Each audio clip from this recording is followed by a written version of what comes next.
Y de una manera especial pues, a los maestros y a la directiva del CEP, que Dios les bendiga grande y poderosamente. Bueno, antes de iniciar, pues quisiera reiterar mis saludos también para mi paralelo, cuarto promoción, paralelo B, que Dios les bendiga. Gracias por su apoyo, gracias por sus oraciones. No es nada fácil pararse acá, nos dejó una gran cancha el pastor Álvaro Torres, una cancha bien grande de recorrer, pero sabemos que tenemos el mismo Dios. Amén. Amén. Yo quisiera que me acompañen a la lectura un versículo de la palabra de Dios. Pónganse en posición de pie. Invito a dar lectura a la palabra del Señor. En el libro de Hechos de los Apóstoles, capítulo 4, el versículo número 11 y el versículo número 12. Creo que lo llevamos grabado en nuestro corazón, lo llevamos siempre presente al predicar y una vez más lo vamos a dar lectura. Demos lectura a estos dos versículos. Este Jesús es la piedra reprobada por vosotros los edificadores, la cual ha venido a ser cabeza del alma. Y en ningún otro hay salvación. ¿Por qué? Porque no hay otro nombre bajo el cielo dado a los hombres en que podamos ser salvos. ¿Ven? Yo quisiera que me acompañe a cantar una estrofa de este coro. ¿Ven? El nombre de Jesús es poder.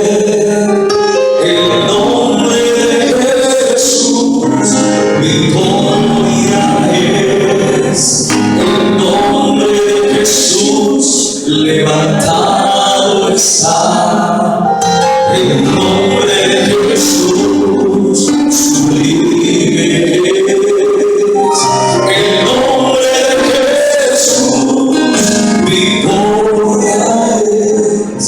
El nombre de Jesús victoria es.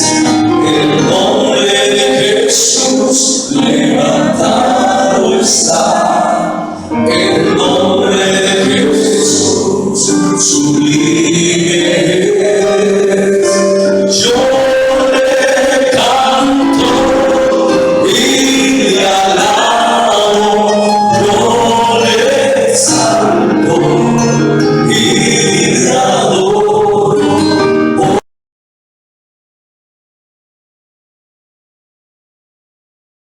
Ganar a los perdidos. ¿Cómo podemos? ¿Cómo lo hacemos? Yo le he hecho una pregunta. ¿Cuánto tiempo me lleva el capacitarme? ¿Cuánto tiempo? ¿Cuánto tiempo le llevó al pastor Antonio Esparza? ¿Cuánto tiempo le llevó al pastor Moisés Calderón? ¿Le llevó a él? ¿Cuánto tiempo le llevó al pastor Álvaro Torres? Todos ellos nos han mencionado que están aún aprendiendo. Están todavía estudiando. Entonces toda la vida es un aprendizaje, toda la vida estamos en constante capacitación. ¿Estamos de acuerdo, hermanos? Amén. No es cuando ya tengo el título, acabé mi capacitación, acabó mi aprendizaje, no. Necesitamos capacitarnos constantemente. Amén. ¿Qué necesito para capacitarme? ¿Qué herramientas? ¿Qué dispongo? ¿Qué es lo que tengo? Lo primordial que tiene que tener el ministro y todo aquel que quiera aprender es disposición. Los apóstoles tuvieron una disposición de cerca de 3 años de tiempo completo para seguir a Jesucristo y aprender directamente de Él. Renunciando a su familia, renunciando a su trabajo, renunciando a sus ocupaciones, porque ellos trabajaban. Y se dedicaron completamente a escuchar, a mirar y a aprender del maestro de maestros. Amén, hermanos. Muy bien. ¿Quién me capacita? Todos nosotros tenemos líderes que han marcado nuestra vida. Los menciono yo de manera personal. Moisés Calderón, quien fue mi abuelo, el hermano Antonio Esparza y otros pastores que están aquí y de la República de Colombia, que están acá. Lo digo ¿por qué? Porque ellos se sentaron, me enseñaron. Todos tenemos un pastor, si los mencionarán a cualquiera de nuestros pastores que están aquí o pastores que están allá. Pero todos los pastores hicieron en su capacidad una enseñanza doméstica. Es decir, ellos tomaron una agenda, anotaron unos puntos de vista, versículos, desarrollaron en una computadora y nos entregaron unas horas. Pero hay que estudiar de manera sistemática. ¿Qué quiere decir? De manera ordenada. Y gracias a Dios aquí en el CEP tenemos los libros, tenemos todas las herramientas útiles para aprender de la teología. Amén, hermanos. Entonces, ¿quién me capacita? Pues usted ya puede ver o puede mencionar quiénes son. Mateo 26:28, ¿qué es lo que dice? Si alguien lo sabe. ¿Cuál es el maestro de excelencia? ¿Cuál es el maestro de maestros? Nuestro Señor Jesucristo. El maestro dice: mi tiempo está cerca, en tu casa celebraré la Pascua con mis discípulos. Hay que notar que el maestro de maestros es nuestro Señor Jesucristo. ¿Cuántos de nosotros no conocemos que en la antigua Grecia tenían muchas escuelas de pensamiento de la filosofía? Cada uno tenía su propia filosofía. Y eso llegó también a Jerusalén, también llegó allá. Y Jesucristo planta una escuela con unos alumnos. ¿Cuáles son esos alumnos? Ustedes ya los conocen. Son los 12 alumnos de Jesucristo, son los apóstoles. Los 12 primeros alumnos de esta escuela de formación, de pensamiento, de doctrina, son los 12 apóstoles. Estuvieron caminando, escuchando, aprendiendo, viendo milagros, señales y prodigios, entendiendo los secretos del poder de Dios. Filipenses 3:8, ¿qué es lo que dice? Y ciertamente aún estimo todas las cosas como pérdida por la excelencia del conocimiento de Cristo Jesús, mi Señor. ¿Quién lo dijo esto? Pablo. Y Pablo no era un hombre sin letra. Pablo no era un hombre de pronto que desconocía de la situación económica, de la situación política. No, él conocía muy bien todas las situaciones. Pero él dice: ciertamente aún estimo todas las cosas como pérdida. Es decir, el conocimiento secular que él tenía no se comparaba al conocimiento que había aprendido ¿de quién? De Jesucristo. Por lo tanto, si Pablo lo dijo, nosotros podemos tener mucha educación secular, facilidades, otras herramientas, pero no podemos separar e excluir a la educación teológica. Necesitamos aprender. Al paso del tiempo, después del Señor Jesucristo, los apóstoles, al paso del tiempo vemos muchos movimientos que han ayudado a que la evangelización y las misiones se den a conocer en todo el mundo. Un hombre representativo es John Riley. No, este hombre es de Estados Unidos, nació en 1865 y murió en 1955 en Florida. Promotor de la Asociación Cristiana de Jóvenes en 1886. Era un promotor en la juventud y se ganó un premio Nobel de la Paz en 1946.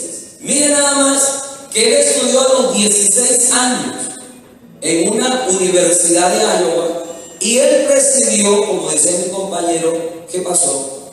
En la Conferencia Mundial de Edimburgo.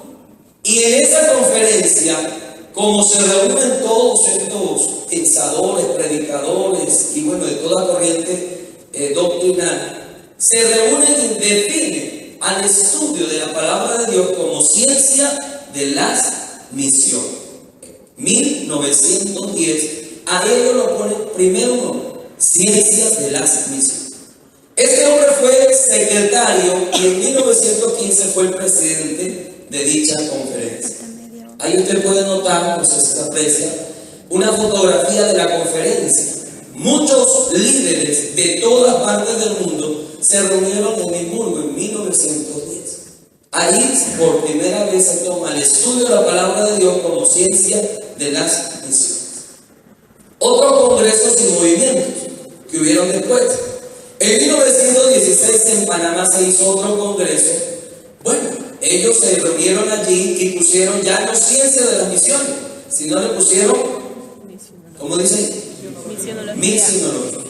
Ahí se determina, dice, no, ya no le llamemos ciencia de las misiones, sino misionología. Luego aparece otro movimiento en Montevideo en 1925 y La Habana en 1929. En 1929 1925 se calculaba que había unos 712,000 evangélicos en América Latina y un número igual de simpatizantes. En ese tiempo solo había esa membresía en toda Latinoamérica. Por lo tanto, las conferencias, vamos a predicar América Latina, porque las conferencias se llevaban en Inglaterra, también se llevaban en Estados Unidos, pero Latinoamérica no estaba incluido en dichas conferencias. Entonces dijeron, vamos a llegar a ese campo para predicar y llevar la misión. En 1940 se empezó la evangelización de los pueblos indígenas. Dijeron, mira, hay un gran campo que no se ha predicado, y es el campo de la raza indígena. Entonces, en este año comienzan y se promocionan ellos mismos a salir a predicar en los pueblos indígenas. En Chile, en Brasil y en México tuvieron también un movimiento pentecostal. Pero vale recalcar esto: ellos realmente fueron movidos por la posición política y económica que vivían en aquellos tiempos. Realmente no los emocionó o los animó como nosotros que venimos por predicar el evangelio. Ellos vivían una situación económica muy difícil. Políticamente tenían una opresión. Entonces dijeron, todos los pastores, líderes religiosos se reunían para de alguna manera ayudar a la sociedad.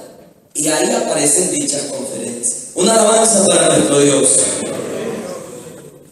Materias de estudio que comenzaron a partir de estas conferencias son las siguientes, por mencionar algunas: esta administración eclesiástica, lenguaje y comunicación, educación cristiana, pedagogía, geografía, música, consejería y bueno, evangelismo. Estas materias se fueron desarrollando, ¿sí?, de dichos congresos. Realmente, si usted se da cuenta, hay muchas materias seculares que nos han ayudado a entender a la Biblia, nos ayuda a entender los pasajes bíblicos. Por ejemplo, geografía. Necesitamos aprender geografía para poder ver o conocer los viajes misioneros de Pablo. Entonces, todas estas materias nos han servido para entender mejor la palabra de nuestro Dios y sus propósitos. Después de esto, nosotros tenemos, pues la historia nos llena también a nosotros de felicidad en Colombia. En Colombia el mensaje del Señor también llegó, ¿sí? Llegaron allá a predicar la palabra del Señor. Y estos hombres, no sé si alguien lo identifica a uno de ellos, pero estos hombres marcaron historia en Colombia. Estos hombres dejaron su huella en Colombia. Y uno de ellos dijo lo siguiente, quisiera leer y luego le hago la pregunta. No había ningún colombiano presente en mayo de 1937. Pero el Señor de la mies estaba presente y nos daba la bienvenida a esa parte de su vida. ¿Alguien sabe quién lo dijo? Muy bien, lo felicito. Somos conocedores de la historia también en Colombia. Este hombre es Axel Vernet Lazo.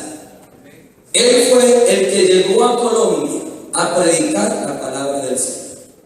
Nació en 1904 y muere en 1972 en Canadá.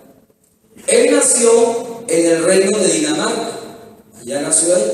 Luego se trasladó a Argentina, donde tuvo que trabajar en un aserrío de madera, aprendió el español y luego emigra a Canadá.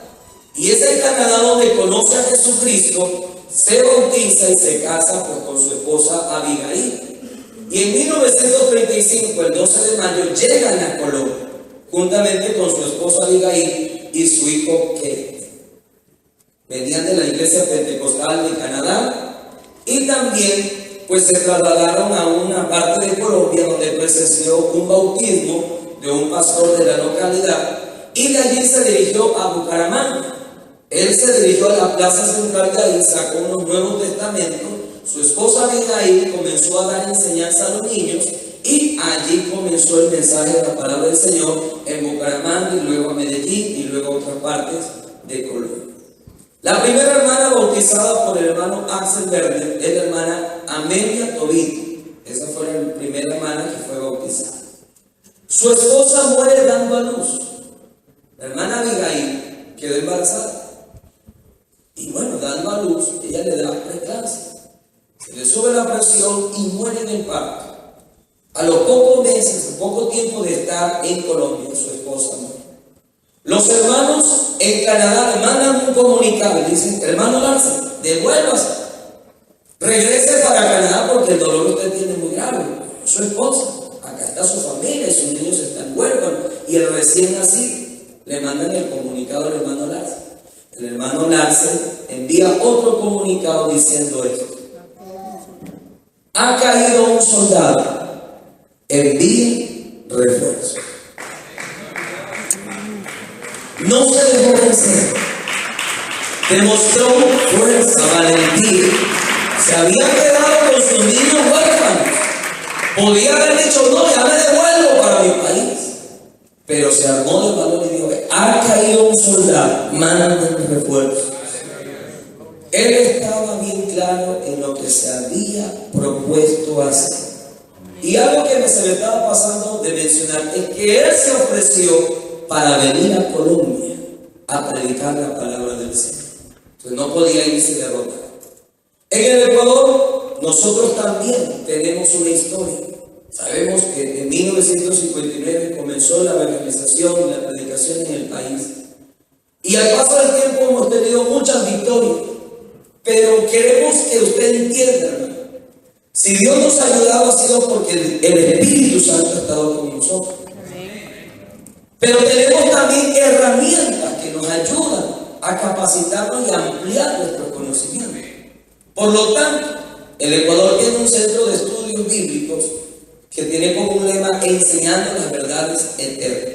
La Junta Administrativa del país, todos están comprometidos con esta gran labor de capacitar al cuerpo ministerial para que en el campo de las almas de la evangelización se vean los frutos. Una alabanza para nuestro Dios. Este pensamiento le quisiera compartir. Si no estudias teología, no significa que no tengas idea acerca de Dios. Porque de pronto si alguien dice, mira, tú no estudias teología, no sabes nada de Dios. No, no es verdad. Si no estudias teología, sí sabes algo de Dios. Tienes ideas acerca de Dios. Pero puede que alguna de esas ideas esté equivocada. No sé si la pasó la mayoría de los compañeros que en el aula hace un compañero una pregunta y el maestro le responde de manera muy bonita, muy ordenada, le muestra a través de los versículos y dice, estaba equivocado. ¿Sí o no, hermanos? Nos ha ayudado. Y si de pronto algunos nos callamos, es por vergüenza de Dios. No quería decirlo, pero veo, aprendí. Entonces, estudiar teología sí nos sacan algunas ideas equivocadas. Una alabanza para el Señor Jesús. También tenemos, gloria al Señor Jesús. La teología es una ciencia única y el objetivo de su estudio es todo lo que Dios nos puede revelar. Fuera de ser una ciencia única, también es una ciencia, dígalo usted, práctica. No es teórica, es práctica. Y la práctica hay que moverse, hay que hacerlo, hay que demostrarlo. Si usted tiene un conocimiento, demuéstralo en su iglesia, demuéstralo en su congregación, demuéstralo en su distrito. ¿Para cumplir qué? Con la gran comisión. Una alabanza para el Señor Jesucristo. Hay 3 versículos que nos muestran esta gran comisión, pero los 3 tienen 3 puntos de vista diferentes que al menos yo lo he notado. El primero, Lucas 24:47, y que se predique en su nombre el arrepentimiento y el perdón del pecado en todas las naciones, comenzando desde Jerusalén. Vosotros sois testigos de estas cosas. He aquí yo enviaré la promesa de mi Padre sobre vosotros, pero quedaos vosotros en la ciudad de Jerusalén hasta que seáis investidos de poder desde lo alto. Todos entendimos la gran comisión. Vayan y prediquen. ¿Verdad que sí? Esa es la clave. Pero lo que nos revela este versículo es: no se vayan sin recibir primero el respaldo y la revelación de nuestro Dios. Y eso viene, como decía el pastor Álvaro Torres, cuando uno es lleno, cuando el Espíritu Santo le guía a uno a predicar. Así que prediquemos, pero no nos olvidemos que necesitamos la revelación y el respaldo de nuestro Dios. Segundo, otro punto de vista, la acción y efecto. Este versículo todos lo sabemos de memoria. Marcos 16:15. Y les dijo: ir por todo el mundo y predicar el evangelio a toda criatura. El que creyere y fuere bautizado será salvo, mas el que no creyere será condenado. Si uno quiere, se lo practicamos. Arrepiéntese, no se va para el infierno. acción y efecto. Entonces predicamos y decimos, mire, si usted se arrepiente va a ser salvo. Y si no se arrepiente, ni pregunte para dónde se va. Entonces, la acción y efecto, eso lo manejamos muy bien. Pero otro versículo que me da otro punto de vista es Mateo 28, 19. Por tanto, id y haced discípulos a todas las naciones, bautizándoles en el nombre del Padre y del Hijo y del Espíritu Santo, y enseñándoles que guarden todas las cosas que os he mandado, y aquí que yo estoy con vosotros todos los días hasta el fin del mundo. Amén. ¿Cuál es el punto de vista aquí? Lo mismo dice la gran comisión, pero hay un punto que resaltar: hacer discípulos. Amén, hermanos. Antes de salir a predicar, hacer discípulos, capacitarnos en aprender. Entonces no hay que correr, primero hay que estudiar, orar y luego salir al campo a predicar. Amén. Muy bien. ¿Qué hubo antes de la gran comisión entonces? Hubo una capacitación.